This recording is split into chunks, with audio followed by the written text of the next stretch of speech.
Have you ever wondered how to paint sheer fabrics on your models? Well, today I'm going to show you how it actually is made very simple through a process called layering.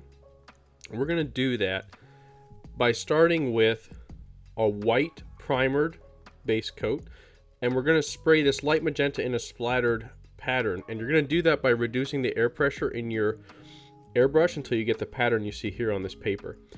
Now, we're going to use this airbrush at the low pressure setting, and we're going to splatter the pink paint over top of this white primered base coat. Now, what we're doing is we're actually making a realistic skin tone.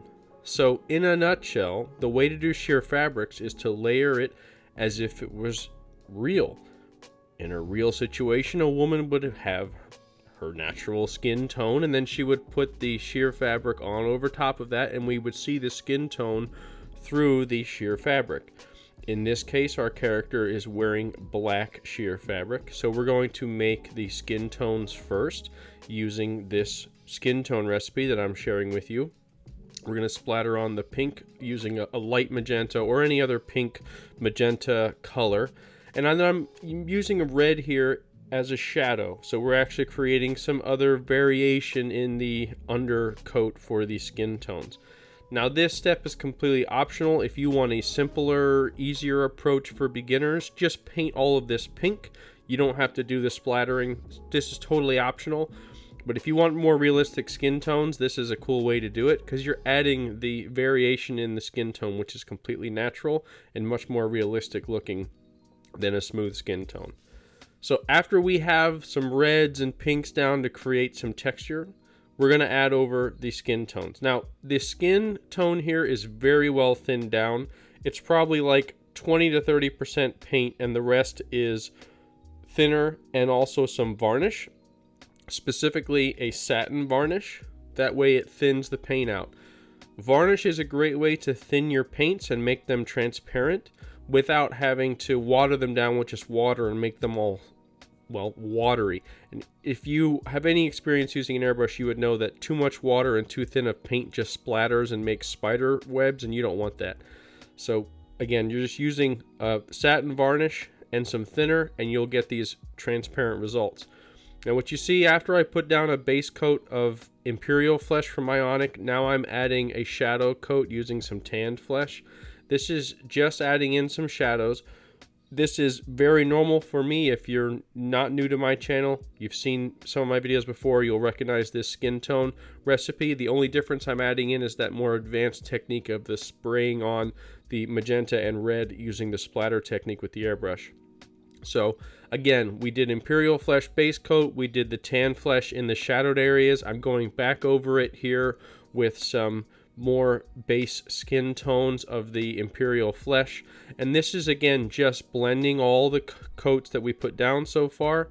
This is again still thinned down. You can see we're slowly building up that skin tone, and here you can just see how the skin tone and the shadows, they're all coming together. We still can see the undercoat of the pink and the red, it's still there, but we're also seeing the shades of skin come in. But we're doing it very slowly because we're experimenting at this point. This is the first time I was actually doing the sheer fabrics, so I wanted to really take my time and show you guys and slow down so you can see the process. And here you can see these skin tones. The reason I'm keeping the skin tones so transparent is I want to be able to keep that undercoat. If you don't put down thin layers of skin tone, you're going to cover up all that pink and red splattering that we did to start. Now, I also showed you there I was highlighting the areas of like the top of the knee and whatnot using elf skin, which is really important. Once we have the base coat of skin tones down, then we can move on to the shaded parts. Now, what I did was I took some black AK Quick Gen and watered it down and also thinned it down again with more varnish, satin varnish specifically. So this is more again like 20% black transparent paint mixed in with varnish. So this is very thin. And what I'm doing is I'm spraying all the areas that would be let's say, similar to shadowed areas. So I'm using the skin tone shadowed areas to start. But everywhere where there's a shadow and everywhere where the leg is smaller in diameter is where the fabric would bunch up more than stretch. And where it's bunched up more, you would get darker areas. And where it's stretched, you'll get lighter areas.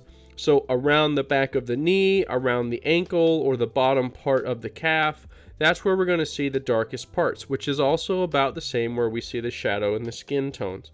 So essentially, I'm using my skin tone shadows as a basis for where I want to put my darker bunches of the black paint that I'm putting down. Now remember, this is my first time doing this, and I'm sharing this experience with you all because I want to show you how it's done, but I also want to show you how to do it, especially if it's your first time, because we need to take our time. We don't want to just throw on loads of paint. We want to take our time because we don't want to completely cover up the undercoats. And here you can see, this is what I would consider to be pre-shading. Here you can see before and after. This is pre-shading with the sheer fabric, meaning I've added the black in, but only in the shadowed areas or the areas where the fabric would be bunched up. We did not do the entire area yet. The reason we're doing this is because after we have the pre-shaded areas done, now we can simply add a coat over the entire leg. So in this case, think of it, we added the shadows, which is now our concentrated areas. Now we're just going to give it a single pass coat over top of the entire leg, meaning the areas that are not highlighted or shadowed, I should say, yet, they're going to start getting shadowed, and the areas that were already shadowed, they're going to get shadowed even more, because now we're going to add one universal layer over top the entire thing. Now you can also see that on the top I've already painted the skin tones at the top of this leg, and you can see how it compares to when we started shading it. We're not shading that top part of the leg, so you can use it as a comparison or continue to see as I show you the steps in order as we're going along here. Here you can see how we started from the far left before, our shadow coat in the middle, and then our first universal layer of just covering the entire leg. And now what we do is we just keep repeating this process. Now, if you get comfortable, what you can do is you can add more paint into your mixture, the transparent black paint, and do less layers. It's totally up to you. I was doing this for the first time, so I wanted to make sure I took my time and I kept layering it and layering it. I think it took a total of about 6 or 7 layers using this really thin mixture that I was using to get what I wanted, to get those final results.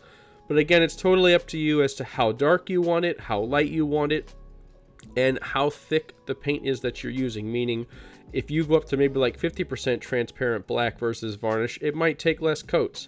So totally up to you, but here you can see I'm just adding more layer after more layer after more layer, and I think this photo is after about maybe 3 or 4 more layers. So you can see how it just takes many more layers of building that up, and eventually you get the results that you want. And it looks really great because you have the natural skin tones underneath, and then you have the shadowed areas where you want them, which is where the fabric bunches up, and then this is what it looks like when it's all done, when you get the desired result that you want. And then when you add in all the other details and you see the other skin tones, it looks really great. Now, if you're interested in this video or you want to see more like it, you definitely need to go check out my Patreon, where I showed this exact video in the behind the scenes for tutorials and whatnot. I have everything there for you, many other how-to videos, so head on over to my Patreon at Relentless Storm. Also, if you're interested in any of the products that you saw today, including the Ionic paints, some of the Quick Gen paints, I have them all available on my website, so you can go ahead and check that out as well at relentlessstormmodels.com. I will also take commissions, and you can also buy your own resin kits. There's a nice bundle deal. If you buy a resin kit and paint supplies, you can get 20% off all the paint supplies that you buy with a DIY resin kit, meaning you can get a kit like the one you saw today, and you can get the paints to go with it, and you can save a bundle on your paints. So definitely check that out. Again, that's relentlessstormmodels.com. Did you find this video helpful today? If so, please like this video, leave me a comment letting me know that I was helpful today, and also subscribe so you don't miss out on more tutorials and great videos on how to paint 3D prints.